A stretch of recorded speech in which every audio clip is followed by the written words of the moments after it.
Pemirsa, Presiden Joko Widodo telah melantik 9 anggota Dewan Pertimbangan Presiden atau One Team Press. 6 di antara mereka berasal dari kalangan parpol, 2 dari tokoh agama dan 1 orang berasal dari kalangan akademisi. One Team Press diharapkan mampu mengefektifkan roda pemerintahan 5 tahun ke depan dan tidak sekedar menjadi lembaga bagi-bagi jatah kursi. Pasalnya berkaca pada masa Presiden SBY, lembaga ini kurang menunjukkan perannya. Akankah kejadian serupa akan terulang dan seperti apa terobosan yang akan dilakukan Dewan Pertimbangan Presiden, mengingat sebagian besar anggotanya adalah utusan partai pendukung Jokowi JK saat Pilpres lalu. Mampukah Dewan Pertimbangan Presiden memberikan nasihat dan pertimbangan bagi Presiden dalam memecahkan masalah bangsa? Kita akan membahasnya bersama peneliti dari SMRC, yaitu Bapak Sirajuddin Abbas. Pak Abbas, terima kasih telah hadir bersama kami di Studio Berita 1. Oke, Pak Abbas, ini kita lihat komposisi dari anggota One Team Press yang baru saja dilantik oleh Presiden Jokowi. Senin kemarin ada 9 anggota, namun 6 diantaranya merupakan utusan dari partai politik pendukung Jokowi JK pada saat Pilpres lalu. Tanggapannya?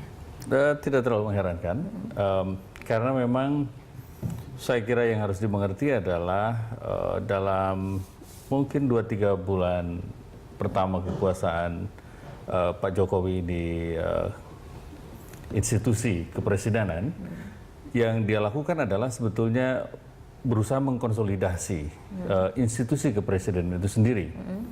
Karena kemenangan dia dalam pemilu presiden kemarin itu sebetulnya bukan kemenangan individu, tapi kemenangan sebuah kelompok juga. Gitu sekaligus. Tapi Presiden Jokowi sebelum kemudian diangkat menjadi presiden berulang kali mengungkapkan bagaimana tidak ada politik transaksional seperti itu, tidak ada yang namanya bagi-bagi kursi, bagi-bagi jatah. Tapi ini kita lihat dari komposisi One Team Press saja ini didominasi oleh anggota partai politik pendukung.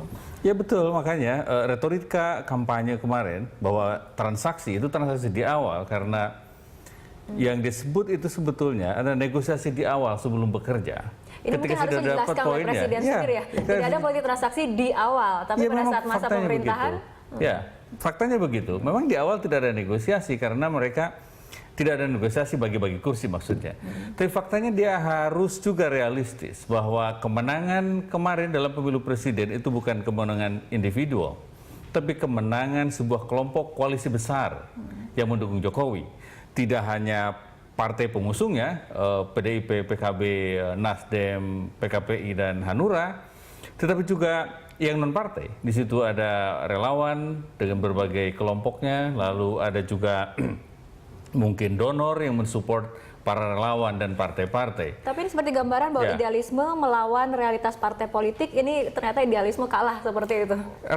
Faktanya memang tidak mungkin seorang presiden menjalankan pemerintahannya seorang diri dengan mengandalkan personal power dia.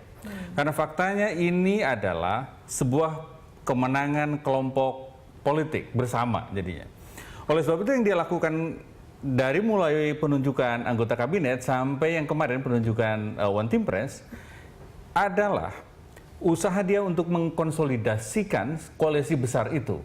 Karena resiko paling besar dari sistem kepresidenan dan di dalam sistem politik presidensialisme itu adalah tidak solidnya koalisi yang ada di barisan pendukung presiden. Dia saat ini terpilih gitu berdasarkan pemilu yang berhadap-hadapan, hanya 2 calon, head to head. Dan sebagai pemenang tentu saja dia mengambil semuanya. Sebagai winner dia takes all. Artinya konsolidasi koalisi besar, apakah ini sama artinya dengan politik balas budi, balas jasa? Apakah ini yang kemudian coba dilakukan oleh Presiden Jokowi, diantaranya dengan langkah mengambil anggota One Team Press dari partai politik pendukung? Saya kira bukan balas budi atau balas jasa dalam hal ini. Kita harus mengerti di dalam konteks bagaimana konsolidasi kekuasaan dilakukan oleh seorang presiden yang terpilih oleh sebuah koalisi besar. Itu bukan balas budi, karena memang itu kemenangan bersama, bukan kemenangan Jokowi sendiri, tapi juga kemenangan partai-partai, kemenangan para relawan, dan kemenangan para kontributor terhadap kemenangan kampanye Presiden Jokowi kemarin. Oleh karena itu, dari sisi konsolidasi kekuasaan, tidak mungkin Jokowi menghindari partai-partai politik pengusungnya atau para relawan pendukungnya. Karena sekali Jokowi memutus ikatan kebersamaan dengan salah satunya, akan terbangun solidaritas dengan kawan-kawannya yang bisa melawan kekuasaan Jokowi. Dan di situ bahaya pertama yang harus dihadapi seandainya Jokowi gagal memenuhi kebutuhan dan hak, dalam hal ini hak kekuasaan para pengusungnya. Oke, baik Pak Abbas, sebelum kita melanjutkan perbincangan, kita simak bersama grafik berikut ini terlebih dahulu. Kita lihat ini adalah pernyataan dari Presiden Joko Widodo.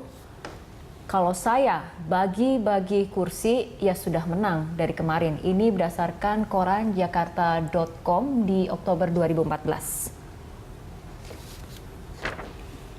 Kemudian ada Wasekjen PDIP Hasto Kristianto, Jokowi Yusuf Kala tetap memegang teguh janjinya untuk berpedoman pada amanat rakyat dan tidak melakukan politik transaksional.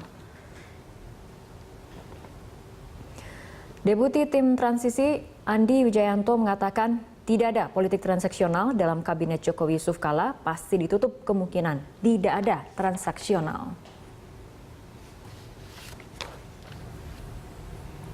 Nah, ini artinya dengan kemudian melihat pernyataan dari Presiden sendiri Jokowi seperti itu dan orang-orang yang berada di sekelilingnya, ini besar sekali harapan masyarakat terutama bagaimana transaksi politik memang di era pemerintahan Jokowi bisa dihapuskan dan memang tidak akan terjadi. Tapi kemudian ini nampaknya berkali-kali Jokowi sepertinya melanggar perkataannya sendiri seperti itu, menurut Anda? Saya kira ya realnya mereka juga mengerti bahwa tidak mungkin mereka itu para semua pendukungnya terus Pak Hasto, Pak Jokowi, Pak JK seterusnya tidak mungkin dalam pengertian tanpa transaksi yang betul-betul tidak ada gratisan gitu, kasih menurut Anda blank check relawan gitu. Rakyat juga apakah kemudian mengerti posisi Presiden harus seperti itu? Iya. Saya kira harus mengerti realistisnya itu tidak mungkin bersih dari transaksi. Transaksi seperti apa yang mungkin mereka tidak ada, mungkin ada hal lain yang tidak dijelaskan. Misalnya di depan sebelum bekerja bagi-bagi. Ya mungkin itu nggak ada transaksinya, tetapi faktanya gitu. Itu tidak mungkin tidak ada. Karena kemudian ini kerja politik, tidak mungkin politik bekerja seperti kerja para relawan yang semuanya karena Tuhan misalnya diserahkan pada Tuhan, ini kerja sukarelawan betul. Tetapi yang saya kira harus dimengerti juga, ini adalah sebuah proses politik dan ini bekerja di dalam satu ruang kekuasaan. Oke, Pak Abbas tadi dikatakan pada saat Pilpres lalu kan memang ini kekuatannya head to head seperti itu dan kita lihat bagaimana di parlemen kenyataannya memang seperti itu, ada head to head seperti ada koalisi A dan koalisi B seperti itu. Apakah kemudian langkah yang dilakukan oleh Presiden Jokowi terutama pada saat melantik anggota One Team Press ini ada bentuk kekhawatiran ataupun bentuk keinginan untuk mendapatkan dukungan politik agar kemudian tadi dikatakan posisi politik dari Presiden Jokowi ini akan dilindungi oleh parpol-parpol pendukung, seperti itu? Ya harus, karena jika Jokowi tidak berhasil membangun koalisi pendukung dia secara solid, apakah namanya koalisi Indonesia Hebat atau apapun namanya, maka sulit bagi seorang presiden di dalam sistem politik yang ada saat ini, di mana koalisi sudah demikian terpecah, ada koalisi merah putih plus yang di tengah misalnya seperti Demokrat, koalisi Indonesia Hebat. Koalisi Indonesia Hebat sudah terlihat di parlemen beberapa kali dalam sejumlah kali pemilihan anggota pimpinan di parlemen kalah kan. Dan Jokowi tahu persis jika ini terus-terusan berlanjut, maka Jokowi juga akan mengalami kesulitan dalam menjalankan program-program politiknya ke depan. Oleh karena itu, hal terbodoh yang mungkin dilakukan seorang presiden di awal-awal kekuasaannya adalah mengecewakan para pendukungnya. Maka itu yang dia lakukan pertama kali. Lain halnya, kalau seandainya dia sudah bisa membangun basis politiknya secara kuat. Nah sekarang, apakah Jokowi sudah punya basis politik yang kuat? Menurut saya belum. Di PDIP pun Pak Jokowi itu lemah.